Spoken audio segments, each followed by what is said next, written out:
This channel does not promote any violent, harmful, or illegal activities. All content provided by this channel is meant for an educational purpose only. মালদার দিকেও নজর রাখতে হবে, কারণ সেখানেও গুলি চলেছে। আর আবার সেই কালিয়াচক, এবার প্রকাশ্যে এক রেশন ডিলারের বাড়ি লক্ষ্য করে গুলি চালানোর অভিযোগ।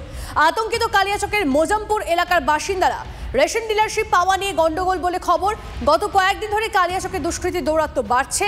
মঙ্গলবার কালিয়াচকে এক পাঁপড় বিক্রেতাকে গুলি করে খুনের অভিযোগ ওঠে, আপনাদের নিশ্চয়ই মনে রয়েছে। এবং তার আগেও ইংরেজ বাজারে গুলিবিদ্ধ তৃণমূল কর্মীর দেহ উদ্ধার হয়। আর একের পর এক দুষ্কৃতী দৌরাতে প্রশ্নের মুখে পুলিশের ভূমিকা। বাড়িতে ছিলাম, দিয়ে ওরা ওদিকে গেল, দিয়ে এসে ওখানে দুটো গুলি ফায়ার করলো। দেখো দুটো গুলি ফায়ার করার পরে আবার এখানে এলো, বলছে এবার গালি দিচ্ছে কি আশরাফুলকে বের কর, দেশালাকে বের কর, ওকে কোবাবো, মারবো, গুলি করব, লুৎফুরকে গুলি করব, মালিককে গুলি করব। মানে এরা মাতিউরে দলবল ছিল। কতজন ছিল? 8-9 জন ছিল। এখানে কত রাউন্ড ফায়ার? অনেকবার করেছে, 20-30 বার। কেন গুলি মারতেছিল আপনারা? মারবে বলছে, ওর সবটিকে মারবে। দুষ্কৃতী দৌরাত্ম্য বাড়ছে। আপনাদেরকে ছবিগুলো বরং দেখাই একবার, যে মালদায় আসলে ঘটেছে কি। কালিয়াচকে মঙ্গলবার এক পাঁপড় বিক্রেতাকে গুলি করে খুনের অভিযোগ ওঠে। তার আগে ইংরেজ বাজারে গুলিবিদ্ধ তৃণমূল কর্মীর দেহ উদ্ধার হয়। একের পর এক দুষ্কৃতী দৌরাত্ম্য, একের পর এক দুষ্কৃতী দৌরাত্মেই প্রশ্নের মুখে পুলিশের ভূমিকা।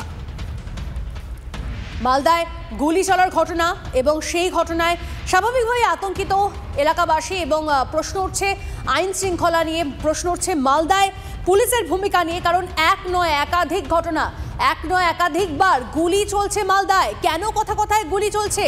গুলি কি ছেলের হাতের মোয়া হয়ে গেছে মালদায়? সেই সমস্ত প্রশ্ন উঠছে। কারণ যে ঘটনা কালিয়াচকে ঘটেছে সেই ঘটনা আপনাদেরকে জানিয়ে রাখি, গুলিতে খুন এক পাঁপড় বিক্রেতা কালিয়াচকে কিছুদিন আগে। তার আগে একটু আমরা যদি ফিরে যাই তাহলে ইংরেজ বাজারে, সেখানেও খুন হন এক তৃণমূল নেতা। পুলিশের নিরাপত্তা কোথায়? একের পর এক দুষ্কৃতী দৌরাত্মে প্রশ্নের মুখে পুলিশের ভূমিকা। এবার এসআইআর নিয়ে বেনজির পদক্ষেপ নির্বাচন কমিশনের। 3 বিশেষ অফিসারকে বাংলায় পাঠাচ্ছে জাতীয় নির্বাচন কমিশন।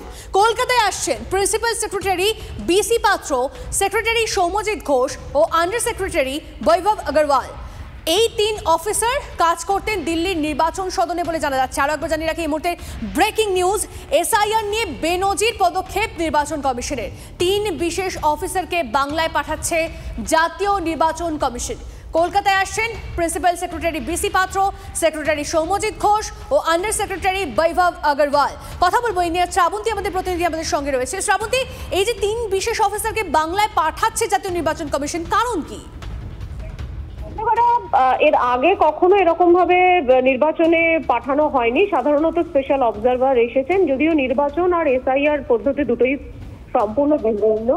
জাতীয় নির্বাচন কমিশনের পক্ষ থেকে যেটা জানানো হয়েছে যে এসআইআর এর কাজে সুবিধার জন্যই এই 3 সচিবকে পাঠানো হয়েছে। তারা রাজ্য সরকারের অন্য জায়গায় রয়েছেন। আপাতত তারা নির্বাচন কমিশনে এসে দায়িত্ব সামলাবেন এবং এসআইআর এর যাবতীয় কাজে সাহায্য করবে সিইও দপ্তরকে। বেশ, ধন্যবাদ।